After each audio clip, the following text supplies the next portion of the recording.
I press my thumb down on the lock, and Grandma's box opens with a light, mechanical clink. The lamp on the desk shines over yellowed papers. The ones at the top of the pile appeared to contain experimental data with diagrams. Observation log. The subject's heart has been stable for the past 72 hours. Preliminary assessments indicate fusion with the ether core was successful. AC fluctuation test number 1. The energy fluctuation value of the ether core has reached level 2. The subject's heart is stable. AC fluctuation test number 2. The energy fluctuation value of the ether core has reached level 3. The subject's heart is stable. Fusing a protocore with a human heart? Why did Grandma have records about an illegal experiment like this? It is also the first time I've heard of a protocore called an ether core. Could it be related to the one the association is looking for? I jot down the name of the special protocore and continue to read the files. The next few sheets report similar data. The last sheet, however, is handwritten instead of typed. AC fluctuation test number 12. The energy fluctuation value of the ether core has reached level 7. The subject is showing abnormal signs. Warning. Stop it. The messy red handwriting ends with 3 startling exclamation marks.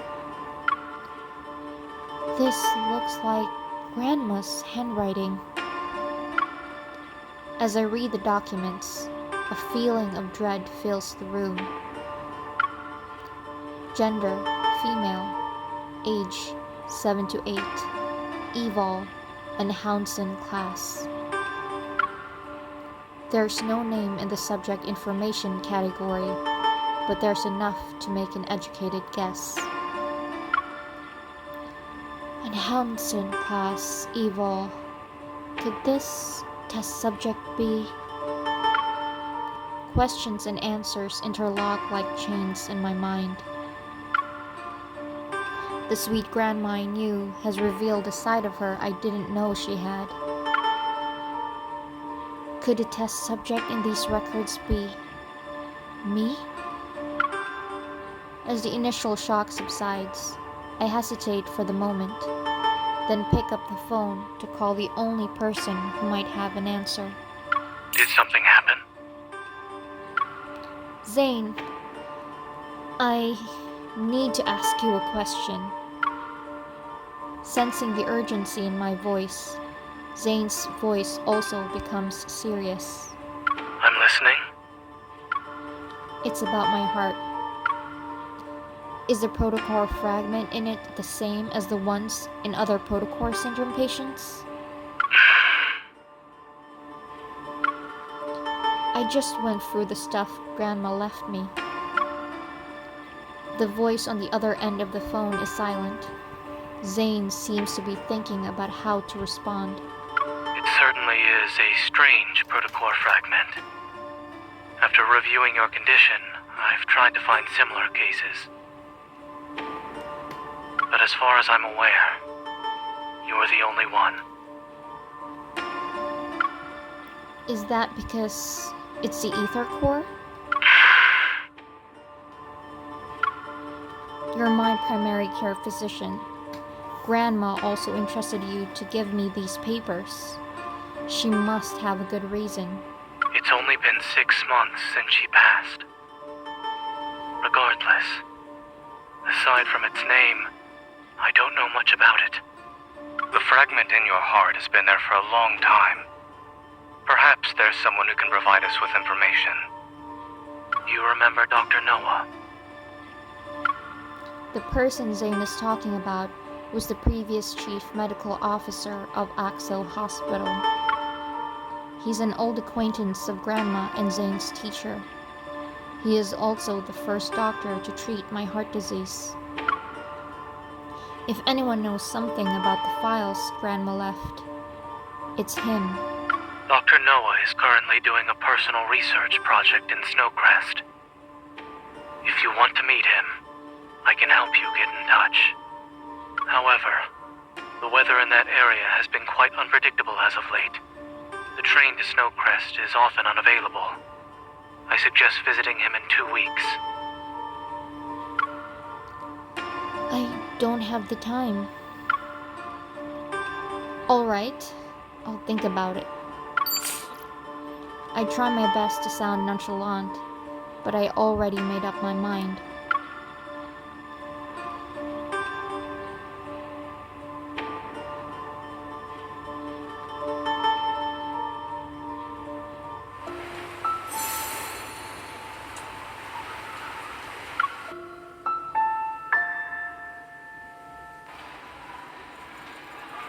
So you're already in the Arctic? Did anyone go with you? Don't worry, I'm just going to relax at Snowcrest. I'll be back in a few days. Really? That's good. If you kept working so much, they'd need to install an anti-workaholic mechanism in the watch. Have fun on your vacation! Yeah, I'll get you some souvenirs. I end the call with Tara. Outside, the blizzard has stopped. The sky appears more vivid than in other places. The dazzling blue hues cascade past the snow-capped mountains. Ladies and gentlemen, we regret to inform you that the next train to Snowcrest has been cancelled. We apologize for the inconvenience. We're currently in the middle of travel season, and after hearing the announcement, the people on the platform drag their luggage back to the waiting room and grumble. After getting Dr. Noah's contact info from Zane yesterday, I immediately scheduled a meeting for today. Watching the time tick away on my phone, I approach the counter, unwilling to give up on my journey. Excuse me, are there any other ways to get to Snowcrest besides taking the Boreas Express? We still don't know if the train has been canceled because of the weather or for another reason. For your safety, please wait. 1 cheesecake and 1 croissant, please. Thank you. A familiar voice reaches my ears. Surprised, I turn around and spot Zane at a cafe nearby. Zane? His fingers pause over the glass display. Zane looks at me, but he doesn't seem surprised.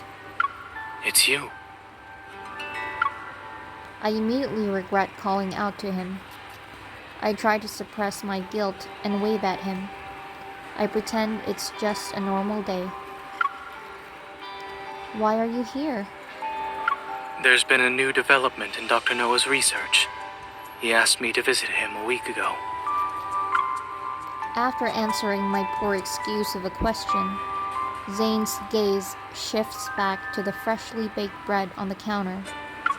He's not as young as he used to be and can't always do things alone anymore. I help him whenever I'm not too busy with work. Would you like to eat something together? Thanks. I'll get a sandwich then. Sir, the 2 lattes you ordered are ready. Here are to go. As Zane is about to pay, I beat him to it. It's on me. Since we're both stuck at the station, why don't we keep each other? I notice the 2 lattes on the counter and suddenly realize there's something off. Why did you get 2 lattes? He makes a soft and takes one of the lattes from me. The hot steam shrouds the smile on his face. Did I say we met by chance?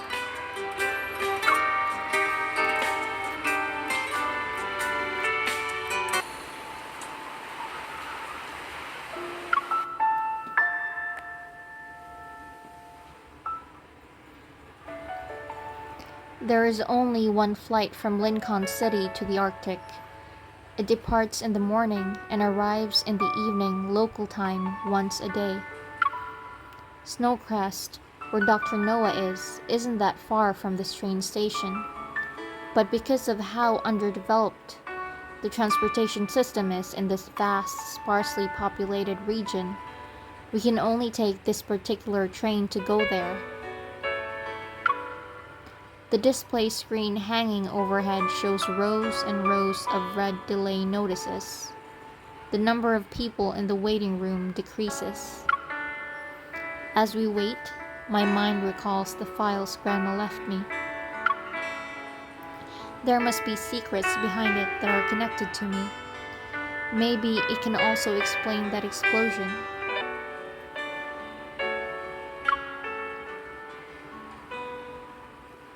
What are you thinking about? Zane's voice interrupts my drifting thoughts. I force a smile. I'm thinking about what an ether core is, and why it was fused with my heart. What if I'm a dangerous experiment that escaped from a secret lab? Maybe armed men in suits will suddenly appear to take me away in a few seconds. Zane listens to my wild thoughts without interrupting me. Well, a few seconds have passed, and nothing happened. Maybe you'll get your answers when we arrive in Snowcrest. Zane gently comforts me, as if sensing my fear. The protocore energy in your heart has always been stable. It can form an invisible shield to protect your heart when you're attacked. You also haven't become as weak as other patients with protocore syndrome. In other words, it's a power made just for you. It was made just for me? You won't have to worry about it anytime soon. You'll live for a long time, long enough to find out the truth. I put my hand over my chest, trying to feel for anything weird with my heartbeat. Will the person who put the ether core in my heart want it back one day? Ladies and gentlemen, we regret to inform you that the train to Snowcrest will be delayed until 11:30 a.m. tomorrow. We apologize for the inconvenience. Really? It will be that long? I'm not surprised. We'll have to spend the night in a hotel near the station. A group of fully geared hunters brushes past us. The evil railguns in their hands are glowing blue. They're clearly charged. To be armed and... Is the delay caused by wanderers? Let's get going. Heard wanderers showed up in the dispatch center.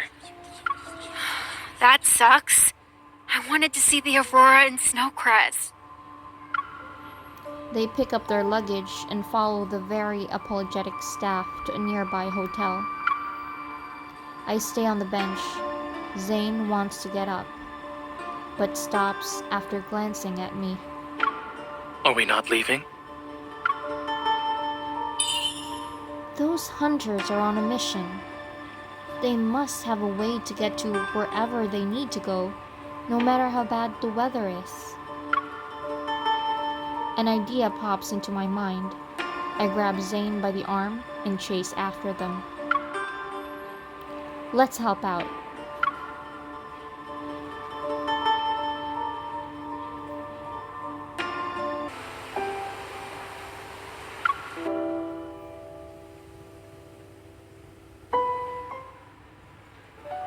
Thanks a bunch. The dispatch center was quite crowded. Lincoln hunters like yourself have more experience in evacuating people and preparing for battle. Don't mention it. We all learn from one another. The magnetic field here is unique. Wanderers usually hang around the snowfield and mountains. They only started appearing in crowded places recently. It's probably because... He smiles and trails off. That information is probably classified. Judging from the scale of the damage at the dispatch center, no trains will be leaving from today onward. You guys are headed for Snowcrest, right? If you'd like, we can lend you a transport vehicle. It'll be bumpy, but it can traverse the snowy terrain. You have my gratitude. It's parked right outside the train station. Come with me.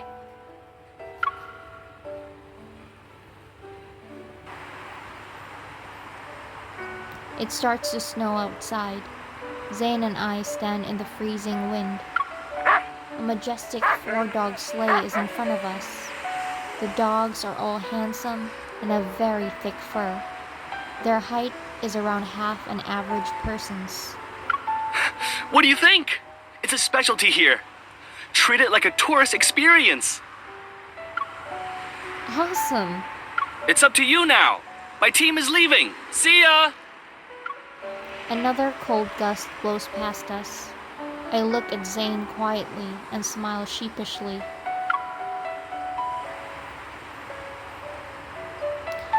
We won't be able to make it to Snowcrest tonight. Maybe we should just find a hotel nearby. Zane hops onto the sleigh and grabs the reins effortlessly with his gloved hands. Get on. So you know how to drive? I mean, ride it? Not all of my trips were accompanied by medical staff. I've ridden these sleighs a few times. But those are actual dogs. You're on the deluxe snow dog. The auto-driving system has been fully upgraded. Please select one of the following to start your adventure. Sightseeing. Full speed ahead. Children-friendly. It can talk?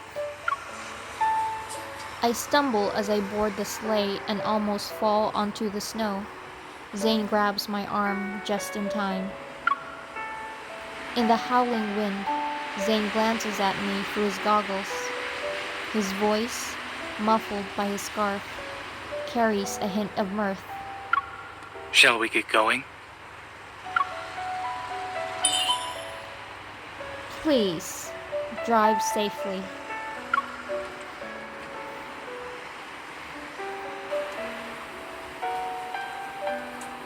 After passing through the vast snowfields, the terrain becomes ever more mountainous. At the end of the horizon is Snowcrest, shrouded in dusk. The sleigh dogs start their journey back immediately. I rub my slightly windburnt face and walk to Zane.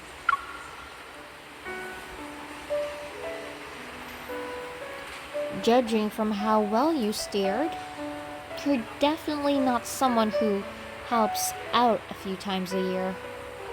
You're like a local. What did Dr. Noah say? Should we go directly to him, or... He said he's busy at the moment and can't pick us up in person. But Zane pauses. Curious, I meet his gaze. he's arranged our pickup ride. A snow-white silhouette suddenly appears between us. What is that? I almost forgot how clingy he is. In response, the white creature leaps out from the flower bed and lands on Zane's luggage. Only now do I see it's a little white fox.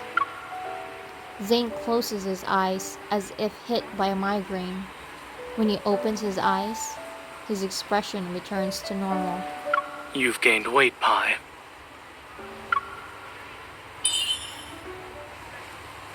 You two know each other? He is Dr. Noah's pickup ride.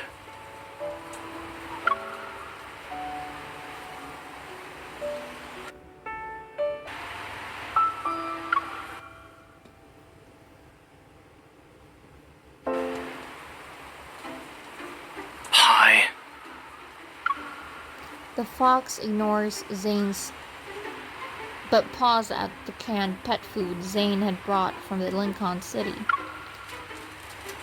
In this cold, soulless world where advanced technology reigns supreme, It's surprising to see gluttonous creatures like you. Here, eat as much as you want. I kneel down to pat the little fox's head. He turns to rub against me affectionately before eating more food. He loves food, but not the person who bought it. Did Dr. Noah name him Pie because his favorite dessert is white pie? When Dr. Noah adopted him, he ate 6 pies in one go. I can't help but chuckle. Zane lifts up Pie's right leg to check something. There's a little thing strapped to it. Oh, what is that? A tag. For a vaccination? I suddenly feel like Pie isn't simply Dr. Noah's pet. Zane has always kept a tight lid on his polar-related research. He calls it a vacation or visit to his teacher. What has he and Dr. Noah been researching? And why does it have to be done in such a cold place? As I watch Zane brush off the crumbs from Pie's whiskers, my curiosity grows. Pie is very special. He's as intelligent as a 9-year-old child. Don't be fooled by his cute, innocent appearance. With a poker face, Zane blocks Pie's attempt to pick up another can and taps the fox's head. You only get 1 can of snacks per day. Go on now.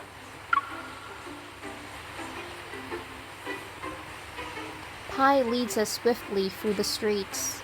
It takes a while, but we finally arrive at the place where Dr. Noah lives. Before we can enter the front yard, we hear the sound of some creature whining and struggling. There. The pain is gone now. Little animals run around, stirring up snow and dirt. An old man wearing a large coat comforts the polar mink in his arms. Zane, what are you waiting for? Help me. 1 second. Huh? There's a hint of metaflux in the air. Is it from the mink? Before I can ask, Zane traps a bunch of black fur balls, scurrying about the yard with an ice cage he creates. Are there other escapees? No. They messed up my yard again. Zane catches another few animals in the same way and puts them back in their cages. Does the antagonist no longer work? Its effectiveness was shortened by a week. It seems the metaflux around this area is increasing again. Oh, hello. Long time no see. Dr. Noah dusts off the snow on his knees, gets up, and walks over with a wide smile on his face. Come on in. It'll be warmer inside.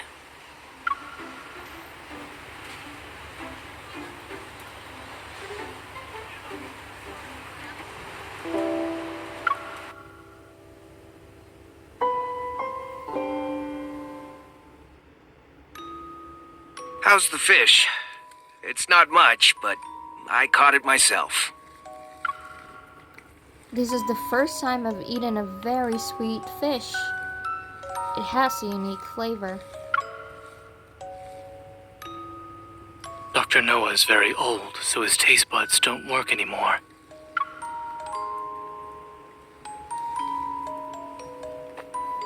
After dinner, we sit in front of the fireplace together. Having eaten his fill, Pie sleeps between me and Zane. Dr. Noah puts on his spectacles and studies the files I brought. So your grandmother told you everything? All she left me was this box of files. The rest, I can only speculate. Is the protocore in my heart really an ether core? And Was it placed there on purpose? I don't know why or how the process was done, but in regards to the protocore, even a minimally invasive surgery can leave behind traces. Dr. Noah looks up at me with expectant eyes. If I had to guess, it might be your innate strength. How can that... There are countless, seemingly impossible hypotheses behind every scientific conclusion. Before the Evol gene emerged, no one believed they could wield the power of nature. But all experiments have a purpose. What could the ether core in my heart possibly prove? What were they trying to prove? The old man laughs dryly and shakes his head. Why do you think people want to go inside the Deepspace tunnel? Some things are attractive by simply existing. Unraveling the unknown is a purpose in and of itself. Some are willing to do anything to achieve their goals. So, don't let anyone know about your ether core. While I haven't told anyone, Grandma is...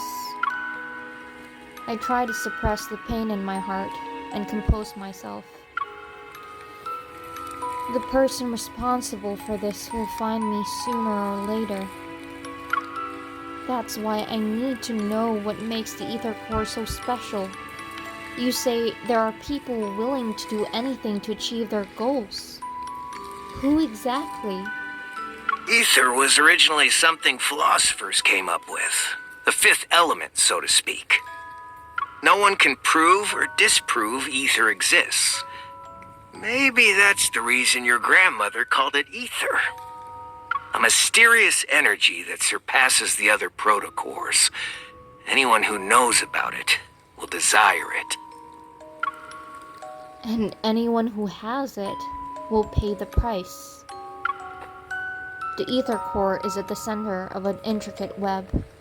What happened to my family is just one thread of it. As if sensing my thoughts, Dr. Noah gently pats me on the shoulder. Don't worry about it too much. They shouldn't be able to find you anytime soon. The amount of energy in your heart right now is far less than what the experimental data shows. It's possible an accident occurred in the final experiment, which reduced the ether core's power. Reduced the power? I'm just guessing. This is beyond my field of expertise. Who else knows about the experiments? To better understand your heart's condition, I tried to contact those researchers privately. But most had either died or disappeared. It'd be hard to find any of them today. I do recall your N109 zone. They joined on a kindness. Onikinus? I didn't expect to hear the name from him, but after giving it some thought, it makes sense. Their fellow researchers started dying or disappearing soon after that.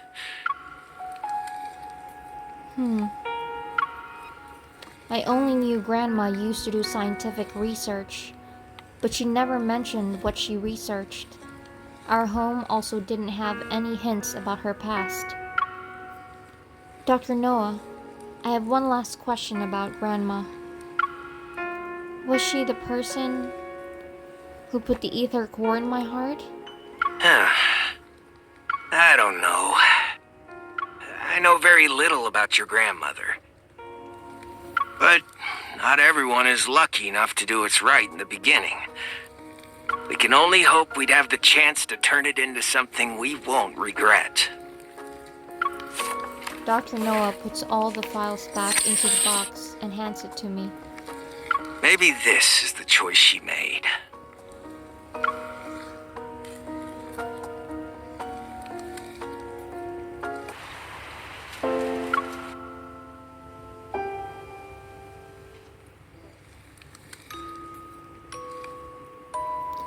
In the stillness of night, all is quiet except for the muffled crackling of the fireplace.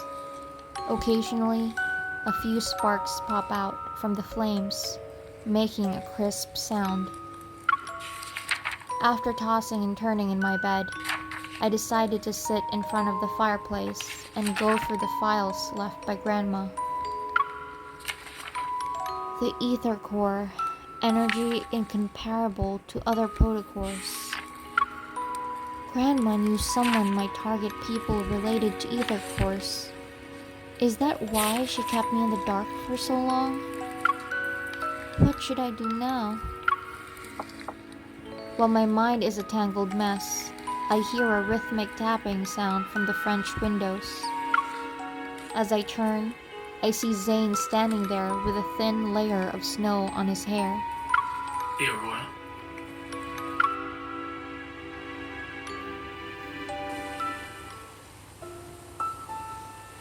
Will there really be one tonight? The weather forecast predicted heavy snowfall with cloudy skies, and the KP index is low. It's unlikely we'll see an aurora. Then why did you... When visiting for the first time, an aurora is required to make the trip worthwhile. Look, the snow has stopped. Only at the very end will someone know if there is a watershed moment. Until the very end. Yet, Grandma and those researchers, they... But there are people who persist until the very end, only to be defeated. I meant the Aurora.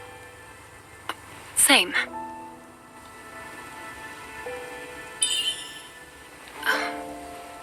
What's that over there? Mount Eternal. Oh. I remember. It had an anomalous protofield a few years back. Dr. Noah chose to live here in the Arctic. For your research project, right? Not necessarily. My friend sacrificed himself during the protofield anomaly that took place here. Oh, I see. I'm sorry. Why are you apologizing?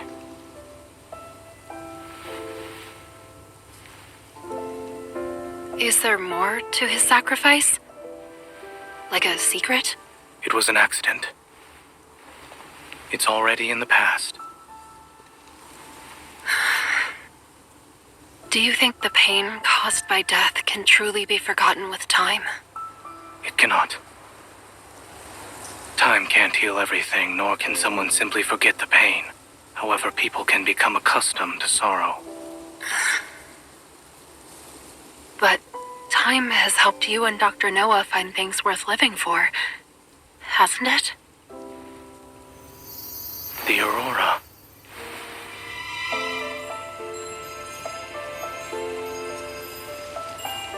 You're right. An Aurora is required to make an Arctic trip worthwhile.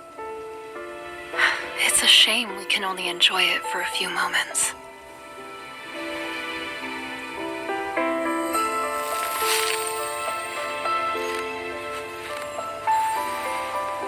If you're sad, let this stay behind to appreciate the Aurora in your place.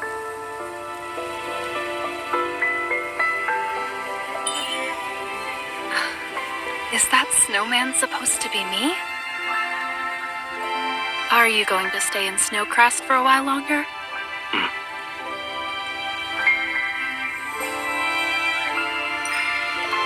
Well, I'll leave this with you then. Will the snowman remind you of me? No. However, when I do think of you, I'll just call. To give me more doctor's orders? You're a very dedicated physician. After you leave here and return home, you'll likely be quite busy. Yeah. Busy learning about the secrets of the ether core and Anakinus. Let's hope that both of us can find the truth we seek.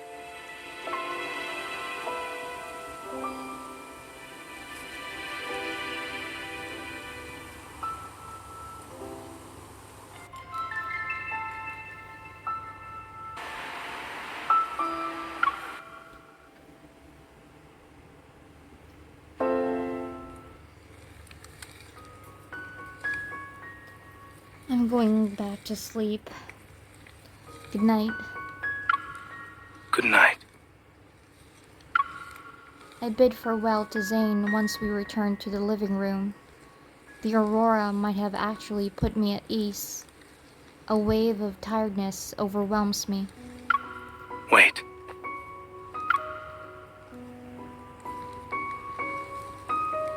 He picks up the documents scattered on the sofa. Then, he quickly organizes them and hands them to me. Here. These documents contain information about the energy in your heart and its connection to the ether core. If they're leaked, you might become Onakainis' next target. I know. But why would they kill researchers who worked with the ether core? They want to keep its existence a secret? Perhaps they don't want anyone else to get their hands on it, as they try to obtain one for themselves. Or there are ether cores already in their possession, and they're currently trying to keep it secret. I pause for a moment, and then grab the documents from Zane's hand. What is it? You said there could be ether cores in Onakainis' possession, right? I quickly flip through the documents, and an idea forms in my mind. I was only speculating. No, you might be onto something. Found it. Energy at rest, 3021.7 EV. This is my heart's minimum energy output value that corresponds to the ground state of the ether core. It dawns on me. I lift my arm and use the hunter's watch to look through the database on that protocore I found in the no-hunt zone.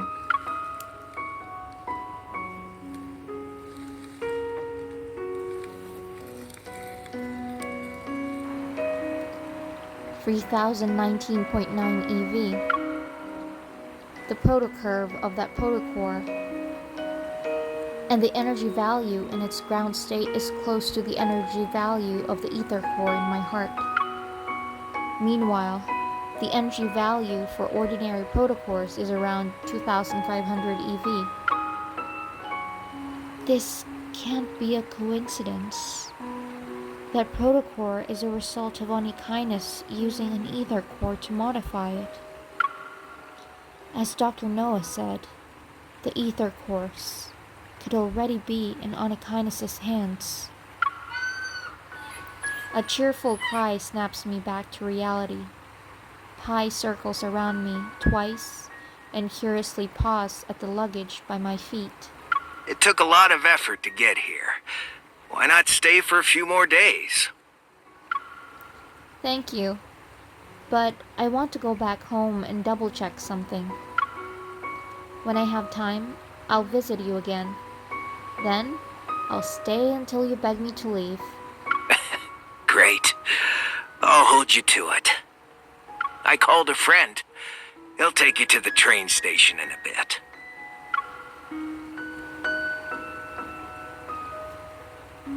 Pi. Zane walks out of the house, carrying his belongings, and beckons Pi to his side. All set? It's freezing. Please go back inside. Pi will be my guide. Zane exchanges a few words in a low voice with Dr. Noah, and then walks over to me. Stay safe. You really aren't coming with me? What? Did you think I was joking when I said I was here on business? No, not really.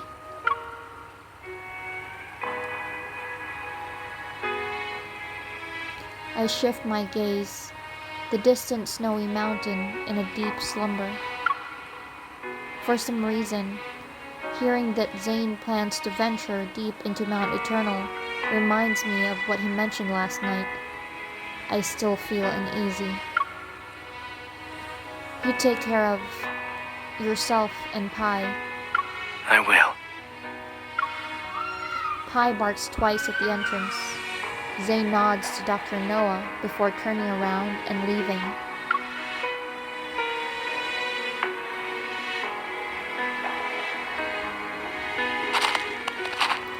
As daybreak arrives, everything else is still sleeping.